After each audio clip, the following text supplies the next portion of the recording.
It was supposed to be just another quiet Tuesday night in Tampa. But when police arrived at the scene of a wrecked sedan under the overpass on Dale Mabry Highway, what they found inside sent shockwaves through the entire community. A man and a woman, both barely conscious, bloodied, tangled together in the wreckage, and a wife standing nearby, trembling, her hands still gripping her car keys, whispering the same words over and over. I didn't mean to do it, but they made me see it. What happened inside that car? And how did a Florida love story turn into one of the most shocking nights in Hillsborough County history? Stay with me, because what you're about to hear will make you question how far you'd go if the person you trusted most shattered your heart into a million pieces. Welcome to Silent Witness True Crime Stories. Thanks to all my viewers and subscribers for your support. Stay tuned for daily true crime updates. Don't forget to subscribe, and also download your free ebook by clicking the link in the pinned comment. Carla Jenkins was 38 years old, a dedicated nurse at Tampa General Hospital who worked the night shift 3 times a week. Her husband, Derek Jenkins, 41, was a real estate agent selling luxury condos along the waterfront. They had been married for 15 years, raised 2 kids who were now in college, and from the outside they looked like the perfect couple. But for the past 6 months, Carla had been noticing things, small things at first. Derek's phone lighting up with late-night messages he'd hide, sudden gym trips at odd hours, new cologne, new clothes, vague answers when she asked about his day. She confided in her younger sister Tanya over Sunday brunch. Tanya stirred her coffee slowly and said, "Men don't change their patterns for no reason. When they start hiding their phones and smelling different, they're already gone. You just haven't caught up yet." Those words haunted Carla. She started paying closer attention. She checked their bank statements one afternoon and found a $500 charge at a boutique she'd never been to, a lingerie store called Mirage. When she asked Derek about it, he barely looked up. "Client gift," he said smoothly. A few days later, she opened his car door to grab her sunglasses, and the smell of unfamiliar perfume hit her immediately. That night, she confronted him gently. "Derek, are we okay?" He looked at her like she was crazy. "Of course we are. Why would you even ask that?"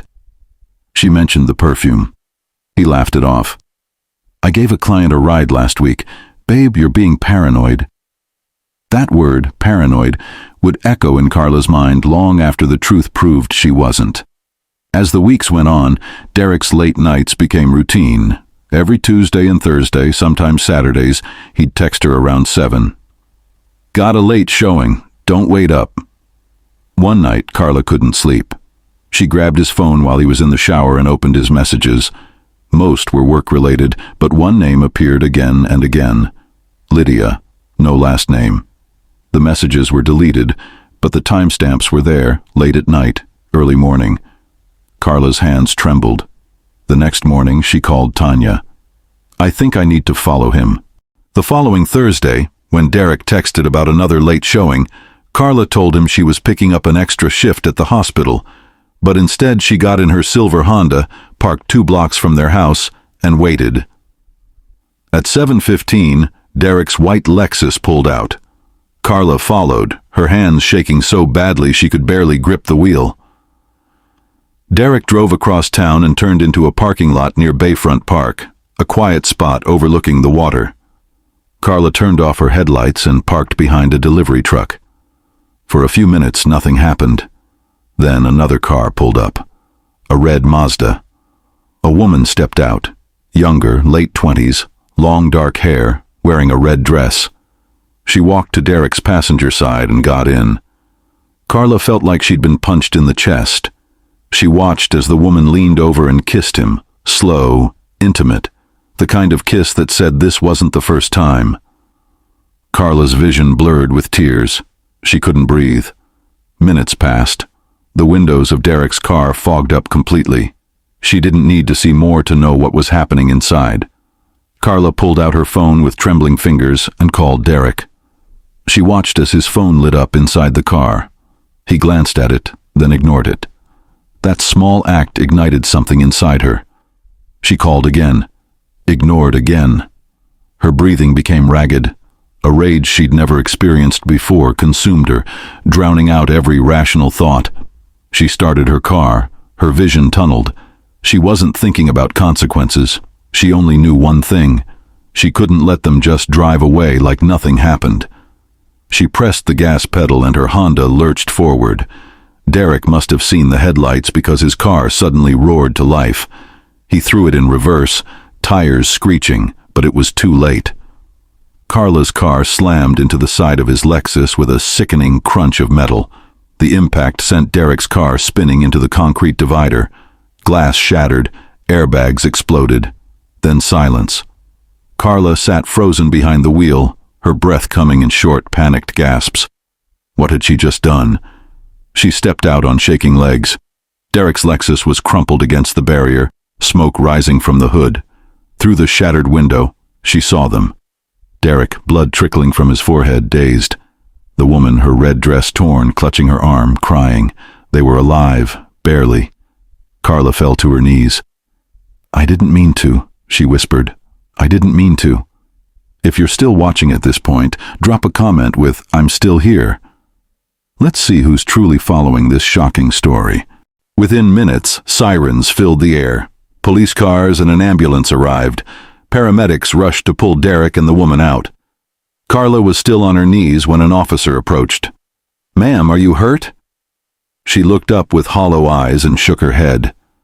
"I didn't mean to hit them. I just wanted to scare them. I just wanted him to see me." The officer walked her to a patrol car. She wasn't handcuffed yet, but she knew what was coming. At the hospital, Derek was diagnosed with a concussion, bruised ribs, and a fractured wrist. The woman, Lydia Moore, had a dislocated shoulder and lacerations. Both were stable, but the injuries were serious. Carla was taken to Hillsborough County Jail and booked on charges of aggravated assault with a deadly weapon. Her tear-streaked mugshot was plastered across local news by morning. "Florida wife's rage on wheels," one headline read. Comment sections exploded. Some defended her. Can you blame her? Any woman would snap. Others condemned her. She tried to kill them. There's no excuse for violence. Carla's neighbors expressed shock. "She was always so kind," one said. "I can't believe she'd do something like this." Her sister Tanya became her biggest advocate, appearing on a local talk show. "My sister is not violent. She's a nurse. She saves lives." But she was pushed to a breaking point by a man who betrayed her in the cruelest way. Yes, what she did was wrong, but let's not pretend she's the villain here. Back in jail, Carla barely spoke. Her public defender, Patricia Ruiz, visited her the next day. "Carla, I need you to be honest. What happened that night?" Carla stared at the table. "I followed him. I saw them together. And I just lost it. I didn't think. I wanted to hurt him the way he hurt me." Patricia leaned forward. "Did you intend to kill them?" Carla's head snapped up. "No, God, no. I just wanted to scare them, I swear." Patricia nodded. "Here's what we're dealing with. Aggravated assault with a deadly weapon. If convicted, you could face up to 15 years. But if we can prove this was a crime of passion, extreme emotional distress, we might get it reduced. Tell me everything about your marriage." If you're still watching at this point, drop a comment with "I'm still here." Let's see who's truly following this shocking story. As Patricia built Carla's defense, investigators made a shocking discovery. Derek's car had a dash cam, and the footage survived the crash. When detectives reviewed it, they found a heated conversation between Derek and Lydia minutes before the collision. "You can't keep doing this to me," Lydia's voice came through, sharp and frustrated. "I've given you months, Derek, months, and you're still stringing me along." Derek's voice was tense. "I told you, I need more time. Carla doesn't suspect anything yet." Lydia laughed bitterly. "Oh, she suspects. And honestly, I'm tired of waiting. You either leave her or I tell her everything, and I mean everything." There was a pause, then Derek, quieter. "You wouldn't do that?" Lydia's response was cold. Try me. And if you don't give me the $50,000 we agreed on, I'll make sure she knows every detail." Detectives sat in stunned silence. This wasn't just an affair. This was blackmail. They brought Derek in for questioning. He looked exhausted, his wrist in a cast. "Mr. Jenkins, we need to talk about Lydia Moore and the $50,000. Derek's face went pale. "I don't know what you're talking about." The detective played the audio. Derek closed his eyes. "Okay. Yes. She was blackmailing me." He rubbed his face.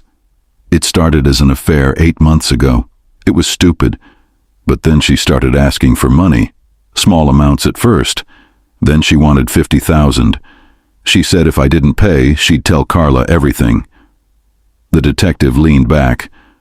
"So you were paying her to keep quiet?" Derek nodded miserably. "That night she said it was my last chance. So I met her. And then Carla showed up." When investigators questioned Lydia at the hospital, she was defensive at first, but when confronted with the audio, she broke. "Fine. Yes, I wanted money. He used me. He lied about getting divorced. I wanted compensation for wasting my time." Patricia Ruiz visited Carla that evening. "Carla, listen carefully. Lydia was blackmailing Derek for $50,000. The police have recordings. This changes everything." Carla stared. "She was blackmailing him?" Patricia nodded. "And there's more. Detectives believe Lydia may have wanted you to find them that night. She kept pushing Derek, saying you'd find out eventually. She wanted the confrontation. We can argue you were under extreme emotional distress, provoked, manipulated. This could get your charges reduced significantly." Carla's trial began 3 months later. The courthouse was packed.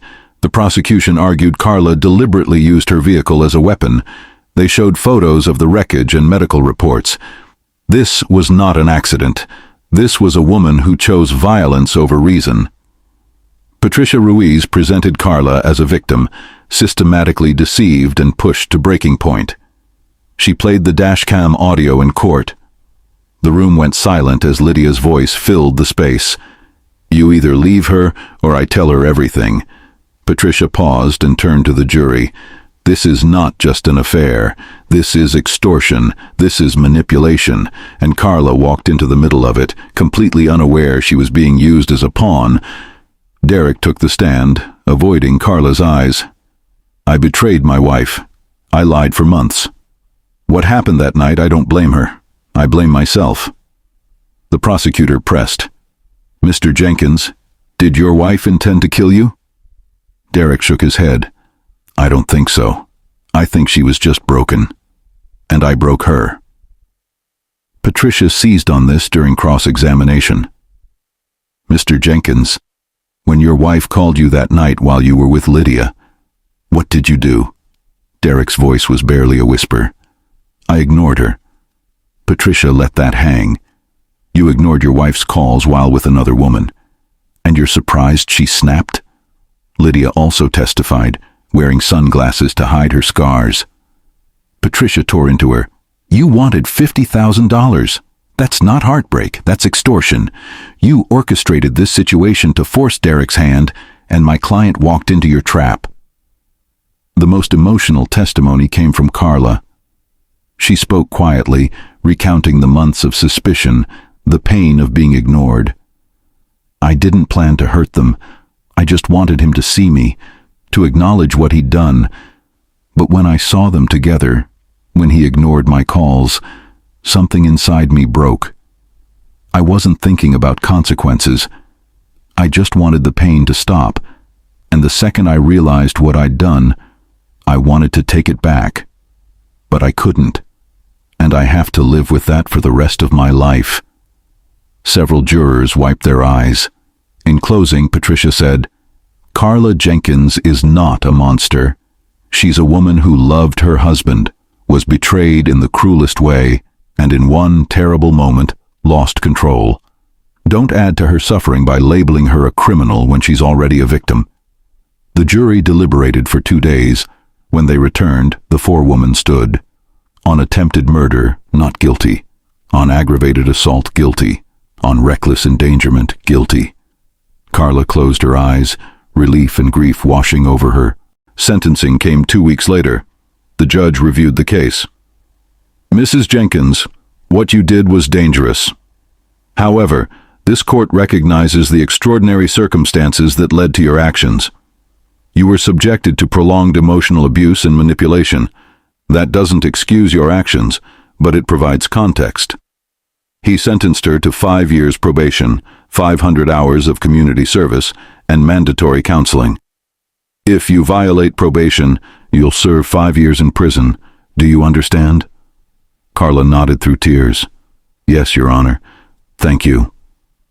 As she left the courtroom, Tanya embraced her. You're free. You're going to be okay. But freedom didn't feel the way Carla expected. Derek had filed for divorce. She returned to an empty house. Neighbors stared. Former friends avoided her. She attended counseling twice a week. Her therapist, Dr. Morrison, told her, "You're not defined by the worst moment of your life.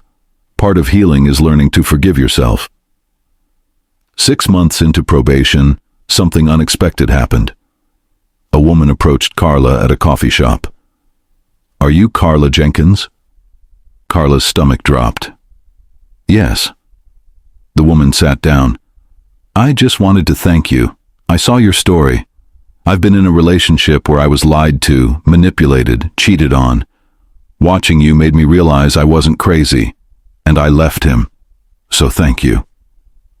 Over the following months, Carla received dozens of letters from women who felt seen by her story.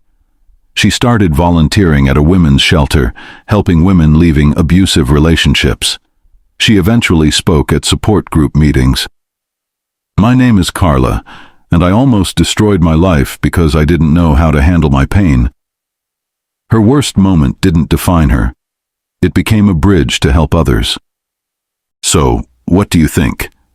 Was Carla's rage a crime or a cry for help? How would you feel if you were in her position? If you caught the person you loved most in the world betraying you like that, how do you think you would react? Can you honestly say you'd walk away calmly, or would something inside you break too? Think about Derek. He made terrible choices, but does his guilt and testimony show he understood what he did? And what about Lydia? She wasn't just a mistress, she was a manipulator, a blackmailer who pushed the situation to the edge. Does that change how you see Carla's actions? These are questions without easy answers, but they're questions worth asking. Because at the end of the day, Carla's story isn't just about one night of rage. It's about what happens when trust is shattered, when pain becomes unbearable, and when a person reaches their absolute breaking point. Let us know your thoughts in the comments. If this story hit you emotionally, hit that like button. It helps us reach more people. And don't forget to subscribe for more true crime stories every week. Until next time, stay safe.